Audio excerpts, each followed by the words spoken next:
Hello everyone, कैसे हैं आप सब। एक बार पुनः शिव कोचिंग क्लासेस पर स्वागत है। बच्चों, ये जो प्रश्न है ना, इसको हम आपको 5 से 7 मिनट में करा देंगे, लेकिन थोड़ा सा समझना। संधारित्र किसे कहते हैं? समांतर प्लेट संधारित्र की धारिता का व्यंजक। इतना छोटा प्रश्न है और इतना इजी है और ये हर वर्ष पूछा जाता है, लोग इसे पढ़ते नहीं है। अरे भाई, सिंपल है कि एक ऐसी युक्ति जिसके आकार आयतन में बिना परिवर्तन के धारिता बढ़ा दे। मतलब एक युक्ति बना दी गई है जिसके माध्यम से उसके आकार और आयतन में बिना परिवर्तन की उसकी धारिता बढ़ा दें, वो आपका संधारित्र कहलाता है। जैसे हमारा ये समांतर प्लेट संधारित्र है। समांतर प्लेट संधारित्र का मतलब ये है कि दो प्लेट को समांतर रखा गया है। अब एक पर आवेश देते हैं तो दूसरे में प्रेरण से आवेश उत्पन्न होता है। बस यही हमारा समांतर प्लेट, बहुत सिंपल है। तो संधारित्र की परिभाषा तो हर बच्चा सीख गया होगा कि भाई संधारित्र किसे कहते हैं? एक ऐसी युक्ति जिसके बिना आकार और आयतन में परिवर्तन के उसकी धारिता बढ़ा दें, वो संधारित्र है।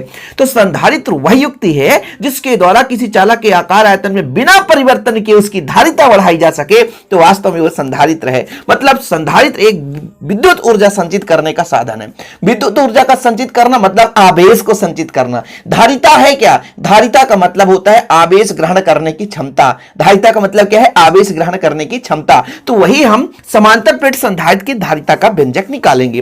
2-3 फैक्ट हैं, बहुत आसानी से आप समझोगे। जब इसके लिए व्यंजक निकालते हो बच्चों, तो ये डायग्राम आपको बनाना पड़ता है। इसमें 2-3 फैक्ट हैं। पहले आप इसमें क्या करते हो कि जैसे हमारा ये 2 प्लेट है, ए और बी 2 प्लेट है, समांतर हैं। जब हम बच्चों प्लेट ए को प्लस क्यू आवेश देते हैं, जब प्लेट ए को प्लस क्यू आवेश देते हैं तो बी पे प्रेरण की क्रिया होती है।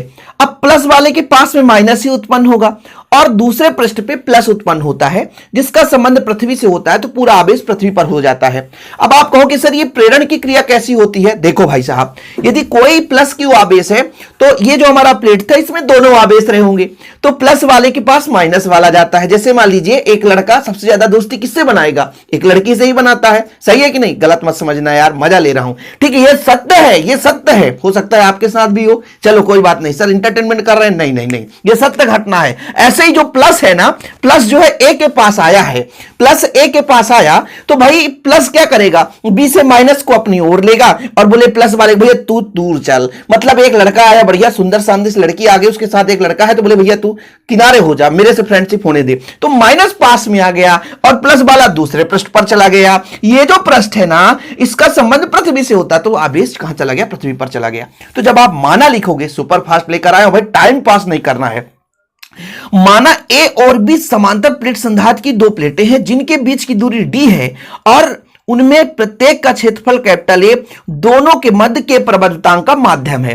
अब बच्चों, हमने जो प्रोसेस बताया कि जब ए को प्लस क्यू आवेश दिया जाता है तो बी के पास वाले तल पर माइनस क्यू और दूरवर्ती तल पर प्लस क्यू आवेश प्रेरित हो जाता है। पहली बात यहां पर आप समझो कि यहां पर जब हम ए को प्लस क्यू चार्ज देते हैं तो इसके पास वाले तल पर माइनस और दूरवर्ती तल पर प्लस क्यू आवेश उत्पन्न हो जाता है। बी का संबंध किससे होता है सर? पृथ्वी से होता है। इसलिए बी का आवेश कहां चला जाता है? पृथ्वी पर चला जाता है, केवल माइनस आवेश रह जाता है। यह फैक्ट है। चीजें क्लियर हो गई कि ए और बी समांतर प्लेट हैं, 2 प्लेटें हैं समांतर प्लेट संधारित्र की, प्रत्येक का क्षेत्रफल कैपिटल ए है, इसके बीच का जो दूरी है डी है। मतलब यहां से यहां तक की दूरी बच्चों, यहां से यहां तक मैं डायग्राम में बना देता हूं, डी है और के प्रबलतांक का माध्यम है। अब मैं आपसे कह देता हूं कि यदि मान लीजिए प्रत्येक पृष्ठ पर आवेश कितना बच्चों? आवेश थोड़ा समझने की कोशिश करिए। यदि आवेश आपका Q है तो पृष्ठीय आवेश घनत्व कितना हो जाएगा? पृष्ठीय आवेश घनत्व, सिर्फ आपको समझा रहा हूं, पृष्ठीय आवेश घनत्व होता है बच्चों, कितना होता है पृष्ठीय आवेश घनत्व? क्षेत्रफल पर कितना आवेश उपस्थित है, मतलब ये पृष्ठीय आवेश घनत्व हो गया। ठीक है, अब मैं आपसे कहता हूं कि 2 समांतर समतल प्लेट की चादर है तो तीव्रता कितना होता है? तीव्रता कितना होता है बच्चों? यह चीज आपको याद रखना होगा कि यदि हमारे पास 2 समतल चादर है तो इसकी तीव्रता होता है सिग्मा अपान के एप्सिलॉन नॉट। ये कहां से आएगा सर? ये चैप्टर 1 से आया है। चैप्टर 1 से आप लोगों को पढ़ा विद्युत क्षेत्र की तीव्रता। 2 समांतर प्लेट है या समतल चादर के बीच यहां पर विद्युत क्षेत्र की तीव्रता, तो कहीं ना कहीं E बराबर हो जाएगा। जब यहां पर सिग्मा का मान रख देंगे Q अपान ए, तो Q अपान कितना हो जाएगा बच्चों? के ए एप्सिलॉन नॉट ई। ठीक है, यहां तक क्लियर हो गया, कोई दिक्कत तो नहीं है। तो जब हम प्लेट ए को प्लस क्यू आवेश देते हैं तो बी के पास वाले तल पे माइनस और दूरवर्ती तल पर प्लस क्यू, ये आपने यहां पे देखा। और प्लस क्यू कहां चला जाता है? पृथ्वी पर, क्योंकि बी का संबंध पृथ्वी से होता है, माइनस शेष रह जाता है।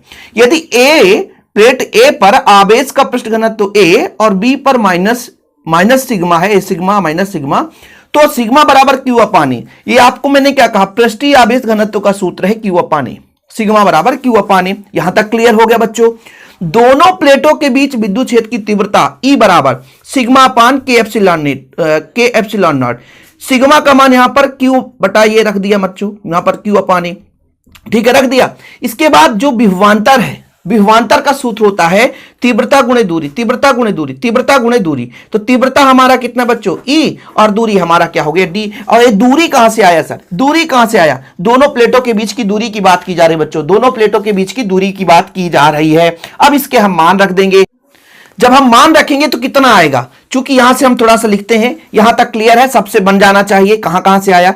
ए और बी। अच्छा, धारिता। सर एक बात बताओ, ये आप भी क्यों निकाल रहे हो? देखो, धारिता का सूत्र होता है क्यू अपान भी, तो इस भी का मान हमें निकालना पड़ेगा ना, क्योंकि हम पढ़ ही क्या रहे हैं? समांतर प्लेट संधारित्र की धारिता निकाल रहे हैं। तो भाई हमें ये चीज जरूरत पड़ेगा कि नहीं? अरे हाँ पड़ेगा, इसलिए तो भाई ऐसा कर रहे हैं। तो बच्चों एक काम करो ना, तो चूंकि आपने ये पढ़ लिया, इसके बाद लिखना ना बच्चों, इसके बाद नहीं कह दो सर हमको समझ में नहीं आया, दूसरे पेज में कैसे लिख दिया आपने। अरे भैया हमने बताया ना कि B बराबर होता है E इंटू डी, B बराबर होता है E इंटू डी, और E का मान आपने पढ़ा Q अपान के ए एप्सिलॉन नॉट, और ये आपका D है तो D है, ये भी हो गया बच्चों। यहां तक क्लियर है? यहां तक क्लियर भाई साहब, कोई दिक्कत तो नहीं है।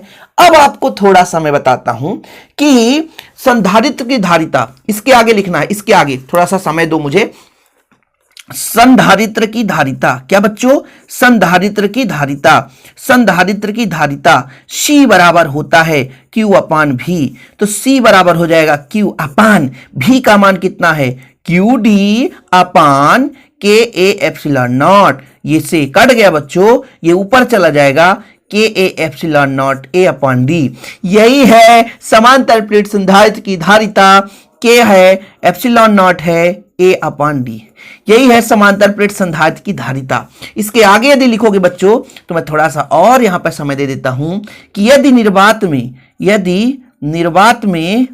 में के का मान 1 हो तो C बराबर कितना हो जाएगा बच्चों? Epsilon not a upon D. अब कोई भी बच्चा होगा यार इतना तो कर सकता है कि यहां तक जब मैंने कर दिया, फिर इसके बाद आपको भी में ई का मान रखना है, ई का मान रख दिया। धारिता का सूत्र होता है क्यू अपान भी, और भैया हमने यहां पर मान रख दिया। ठीक है यार, इतना कम समय में आप सी का मान आ गया, और जब हमारे कहा के का मान 1 हो तो इतना आ गया। यही समांतर प्लेट संधारित्र की धारिता है। किससे नहीं बनेगा बताओ जरा? 7 मिनट बोला था बच्चों, 8वां मिनट लग गया है। अरे इतना कम समय में, अरे कोई बच्चा भी सीख जाएगा। वीडियो पसंद आए तो लाइक करके शेयर कर दो। जिस भी टॉपिक पर वीडियो चाहिए कम समय में, ये शिवराज सर की यानी शिव सर की वादा है बच्चों, आप लोगों के लिए हम मेहनत करने के लिए तैयार हैं। बस आपका छोटा सा प्यार बना रहे। वीडियो पसंद आए तो लाइक करके शेयर कर दें, टेलीग्राम ज्वाइन कर ले, हमारे चैनल में पहली बार आए विजिट करें, डिस्क्रिप्शन पे सारे लिंक्स दिए हैं हमारे सोशल मीडिया के, जरूर फॉलो करें। जय हिंद, वंदे मातरम।